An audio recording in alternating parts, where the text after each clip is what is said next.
மகா ஒரே சோகமா உட்காந்துருக்காங்க. சுபா வர்றாங்க. அக்கா அப்படின்னு கூப்பிடுறாங்க. என்னடி அப்படின்னு கேக்குறாங்க. மகா, உனக்கு ஒரு சர்ப்ரைஸ் வெயிட் பண்ணுது, வா அப்படிங்கிறாங்க. இது பாரு, ஆல்ரெடி நான் காண்டா தான் இருக்கேன், என்ன சர்ப்ரைஸ்னாலும் இங்க சொல்லு அப்படின்னு சொல்றாங்க. புரியல, நான் வர முடியாது அப்படின்னு சொல்றாங்க. மகா, அக்கா விக்ரம் தான் வந்திருக்காரு, ஒன்னு பாக்கணும்னு சொல்றாங்க, உங்ககிட்ட ஏதோ பேசணும்னு சொல்றாங்க அக்கா அப்படிங்கிறாங்க. என்ன பார்க்கவா, அது என்ன இடமா இருக்காது அப்படிங்கிறாங்க. நிஜமாதான், அப்பா தான் கூட்டிட்டு வர சொன்னாரு அப்படின்னு சொல்லி நீ முதல்ல வாக்கா அப்படின்னு கூட்டிட்டு வர்றாங்க. என்ன ஜோதி, இன்னும் 2 பேர்த்த காணாமே அப்படின்னு சொல்லிட்டு இருக்காங்க. அப்ப விக்ரம் சொல்றாரு, பரவாயில்ல அங்கிள், வரட்டும், பொறுமையா வரட்டும் அப்படின்னு சொல்றாங்க. சுபா மகா 2 பேரும் வர்றாங்க. வந்து ஹால்ல வந்து நிக்கிறாங்க. டப்புன்னு கரண்ட் ஆஃப் ஆயிருது. ஜானகி சொல்றாங்க, இங்க லைட் ஆஃப் ஆயிடுச்சு, விக்ரம் தம்பி வந்து ஏதோ உங்ககிட்ட பேசணும்னு சொல்றாங்க, ஆபீஸ் விஷயமா. நீங்க பேசிட்டு இருக்க மொட்டை மாடியில நான் காஃபி கொண்டு வரேன், சாப்பிடுறதுக்கு ஏதாச்சும் எடுத்துட்டு வரேன் அப்படின்னு சொல்றாங்க. போய் பேசுக்கா போ அப்படின்னு சுபா சொல்றாங்க. எல்லாம் முடியாது போ அப்படிங்கிறாங்க. மகா, அக்கா போக்கா அப்படின்னு சுபா சொல்றாங்க. சரி வாங்க அப்படின்னு சொல்றாங்க. மகா சரின்னு சொல்லிட்டு விக்ரம் எழுந்திரிச்சு போறாருங்க. அடுத்தது நந்தினியை காமிக்கிறாங்க. அனு சொல்றாங்க, மேடம் எனக்கு என்னமோ பயமா இருக்கு மேடம், வேண்டாம் மேடம் அப்படின்னு சொல்றாங்க. பாரு, ஏற்கனவே உன் பையன் கொடுக்குற காசை விட அதிகமாவே தரேன்னு சொல்லியிருக்கேன், நான் சொன்னது செய் அப்படின்னு சொல்றாங்க. நந்தினி, என் பையன் கொடுக்குறேன்னு சொன்னது 50 லட்சம், நான் 1 கோடி தரேன்னு சொல்றேன் அப்படிங்கும் போதே புலி சொல்றது, அக்கா நமக்கு எதுக்குக்கா இந்த வேண்டாத வேலை, இவ்வளவு போய் எதுக்குக்கா நம்ம வீட்டு மருமகளை ஆக்கிக்கிட்டு அப்படின்னு சொல்றாங்க. டேய் நீ கொஞ்சம் பேசாம இரு, இது உனக்கு தேவையில்லாத விஷயம் அப்படின்னு சொல்றாங்க. உனக்கு 2 ஆப்ஷன் தான் இருக்கு, ஒண்ணு நான் சொல்றதை செய்யணும், இல்லாட்டி நீ போலீஸ்க்கு போகணும் அப்படின்னு சொல்றாங்க. இல்ல மேடம் நீங்க சொல்ற செய்ய முடியாது, பயமா இருக்கு அப்படின்னு சொன்னோன்னே, அப்பதான் நீ சாவடி அப்படின்னு சொல்லி கண்ண நீட்டுறாங்க. இல்ல மேடம் நீங்க சொல்றதவே நான் செஞ்சுறேன் அப்படின்னு சொல்றாங்க. அனு, நீ என் பையனை கல்யாணம் பண்ணிட்டு இந்த மருமகளா இந்த வீட்டுக்கு வரணும், அவ்வளவுதான், நான் சொல்றதை மட்டும் தான் செய்யணும், எது பேசக்கூடாது அப்படின்னு சொல்லிட்டு அங்க இருந்து நந்தினி போயிடறாங்க. அதுவும் என்ன சொல்லிட்டு போயிருப்பாங்கன்னா, இப்ப எப்படி என் பையன் கிட்ட பேசிட்டு இருக்கியோ அதே மாதிரிதான் பேசணும் அப்படின்னு சொல்லிட்டு போயிருப்பாங்க. என்ன அம்மா இவங்க, தன்னோட பையன் வாழ்க்கை போகிறத கூட நினைக்க மாட்டேங்கிறாங்க, இவங்க எல்லாம் என்ன அம்மா அப்படின்னு நினைச்சிட்டு இருக்காங்க. அனு, எப்படி போனா என்ன, முதல்ல நம்ம வாழ்க்கையை காப்பாத்திக்கலாம் அப்படின்னு சொல்லி நினைச்சிட்டு இருக்காங்க. அனு, அடுத்ததே விக்ரம காமிக்கிறாங்க. என்ன பேசணும்னு சொன்னீங்க சொல்லுங்க அப்படிங்கிறாங்க. இதெல்லாம் வந்து பாத்தீங்கன்னா மொட்டை மாடல தான் நீங்க பேசிட்டு இருப்பாங்க, என்கிட்ட நீங்க சரியா பேசுறது இல்ல, அனு வந்த பின்னாடியே வந்து நீங்க சரியாவே பேசுறது இல்ல, அனு வந்து இப்படி இந்த விஷயத்தையெல்லாம் உங்ககிட்ட சொல்றேன்னு கோவமா அப்படின்னு சொல்றாங்க. சாச்சா அதெல்லாம் ஒண்ணு இல்ல அப்படின்னு சொல்றாங்க. இல்ல எனக்கு அது மாதிரிதான் தெரியுது அப்படின்னு சொல்றாங்க. நான் உங்ககிட்ட ஃப்ரெண்ட் ஆனதுக்கு காரணமே என் அக்கா விஜய் கல்யாணம் நடக்கணுங்கிறதுக்காக தான், நம்ம அதை பத்தி தான் பேசிட்டு இருந்தோம், இதுல என்ன இருக்கு அப்படிங்கிற மாதிரி சொல்றாங்க. மகா, இன்னும் சொல்ல போனா என்கிட்ட நீங்க அணுவை பத்தி ஷேர் பண்ணிக்கலங்கிறது கூட எனக்கு ஒன்றும் பிரச்சனை இல்லை அப்படிங்கிற மாதிரி சொல்றாங்க. ஆனா நீ சொல்றதை பார்த்தா அப்படி தெரியல மகா, இவ்வளவு நாள் உங்ககிட்ட ஒரு நல்ல ஃப்ரெண்டா பழகிருக்கேன், உங்ககிட்ட அணுவை பத்தி சொல்லாது எனக்கு ரொம்ப கில்ட்டியா இருக்கு மகா அப்படின்னு சொல்றாரு விக்ரம். அணுவை பத்தி ஃபுல் டீடைல்ஸ் உங்ககிட்ட ஷேர் பண்ணிக்கணும்னு நினைக்கிறேன். ஆக்சுவலா இந்த அணு யாருன்னா அப்படின்னு சொல்லும் போதே பாத்தீங்கன்னா கரெக்டா ஜானகி வந்துடுறாங்க. காஃபியை கொடுத்துட்டு ஜானகி சொல்றாங்க, தம்பி நீங்க மட்டும் இல்லைன்னா என் பொண்ணு வாழ்க்கை என்ன இருக்குன்னு தெரியாது அப்படிங்க. இல்ல இதென்ன ஆண்டி இருக்கு அப்படிங்கிறாங்க. இல்ல தம்பி, எல்லாரும் அவங்கவுங்க வாழ்க்கை அப்படின்னு தான் யோசனை பண்ணிட்டு போவாங்க, ஆனா நீங்க தன் தம்பிக்காக எல்லாமே விட்டு கொடுத்துருக்கீங்க, கல்யாணத்துக்கு ஒத்துக்கிட்டீங்க, நீங்க மட்டும் இதுக்கு ஒத்துக்கலைன்னா என் பொண்ணோட வாழ்க்கை என்ன இருக்குன்னு தெரியாது, என் குடும்பத்தோட நிலைமையும் என்ன இருக்குன்னு தெரியாது, ரொம்ப நன்றி தம்பி, நீங்க தான் எங்களுக்கு தெய்வம் மாதிரி அப்படி இப்படின்னு பேசிட்டு இருக்காங்க ஜானகி. அப்படின்னு சொல்லிட்டு இருக்கப்பே விக்ரம் நினைக்க ஆரம்பிச்சாரு, இவங்க எல்லாரும் இவ்வளவு சந்தோஷமா இருக்காங்க, இப்ப போய் இந்த விஷயத்த அணுவ டிராமா போட சொன்னேன்னு சொல்லி சொல்ல வேண்டாம், அதான் மகாவே சொல்லிட்டாங்கல்ல எனக்கு எந்த பிரச்சனையும் இல்லைன்னு, அப்புறம் என்ன, வேண்டாம் நம்ம இந்த விஷயத்தை எதுவுமே சொல்ல வேண்டாம் அப்படின்னு மனசுக்குள்ள நினைச்சிட்டு இருக்காரு விக்ரம். சரி தம்பி ஏதோ பேசிட்டு இருந்தீங்க, நீங்க பேசுங்க அப்படின்னு சொல்லிட்டு அங்க இருந்து போயிடுறாங்க. ஜானகி, ஏதோ அணுவை பத்தி சொல்ல வந்தீங்களே, சொல்லுங்க விக்ரம் அப்படின்னு சொல்லி மகா கேக்குறாங்க.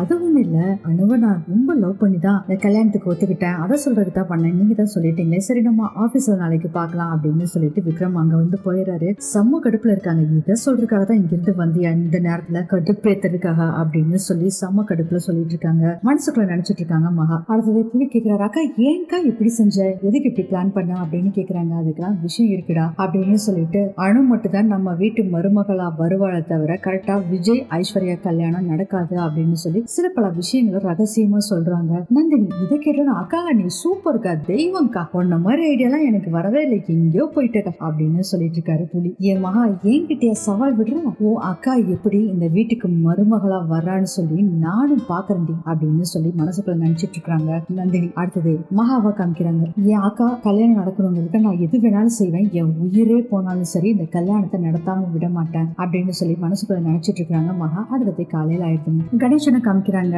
ஜோதி சீக்கிரம் சாப்பிடுறதுக்கு எடுத்துருவேன், எனக்கு லேட் ஆச்சு, கஸ்டமர் போயிடுவாங்க அப்படின்னு சொல்லிட்டு இருக்காங்க. வந்தா நாங்க இருங்க அப்படின்னு சொல்லி ஜோதியும் சொல்லிட்டு இருக்காங்க. அப்ப பாத்தீங்கன்னா ஒரு அம்மா வர்றாங்க. என்னக்கா நிச்சயம் நடத்துறீங்க போல இருக்கு அப்படின்னு சொல்றாங்க. எனக்கு கூப்பிடவே இல்லை அப்படிங்கிறாங்க. அதுக்கு ஜோதி சொல்றாங்க, அது ஒண்ணு பண்ணல, சிம்பிளா நடத்துறோம், கல்யாணத்துக்கு எல்லாத்தையும் கொட்டுருவோம் அப்படின்னு சொல்றாங்க. சரிக்கா கல்யாணம் எப்ப அப்படின்னு கேக்குறாங்க. இன்னும் குறிக்கல அப்படின்னு. என்னக்கா இது, நிச்சயம் நடத்துறீங்க, கையோட கல்யாணத்தை குறிக்க வேண்டாமா அப்படின்னு சொல்லிட்டு அவங்க பங்குக்கு போட்டு கொடுத்துட்டு அங்க இருந்து போயிடுறாங்க. என்னங்க இப்படி சொல்றாங்க, நம்ம இந்த அவசரத்துல கல்யாணத்தை பத்தி யோசனையே பண்ணலீங்க, கல்யாண தேதி பத்தி அப்படின்னு சொல்றாங்க. ஆமா, விக்ரம் தம்பி கல்யாணத்துக்கு ஒத்துக்கிட்டாரு, நந்தினி அம்மாவே வந்து இதை பத்தி பேசுவாங்கன்னு நினைச்சேன், ஆனா பேசல அப்படின்னு சொல்றாரு கணேசன். மகா சொல்றாங்க, அதான் விக்ரம் கல்யாணத்துக்கு சம்மதம் சொல்லிட்டாங்க, கல்யாண தேதி குறிக்க வேண்டியதானே, நம்மளே போய் பேசலாம் அப்படின்னு சொல்றாங்க. சரி இப்பவே போய் பேசிட்டு வந்துடலாம் அப்படிங்கிறாங்க. எங்க கொஞ்ச நேரத்துக்கு முன்னாடி அர்ஜென்டா வேலை ஏதோ இருக்குன்னு சொன்னீங்க அப்படின்னு சொல்லி ஜோதி சொல்றாங்க. பொண்ணு விஷயத்தை விட இது முக்கியமா அப்படின்னு சொல்லிட்டு வா போய் பேசிட்டு வந்துடலாம் அப்படின்னு சொல்றாங்க. அந்த சீன் கட் ஆகுது. அடுத்ததே நடந்த விஷயத்த பூரா சொல்லிட்டு இருக்காங்க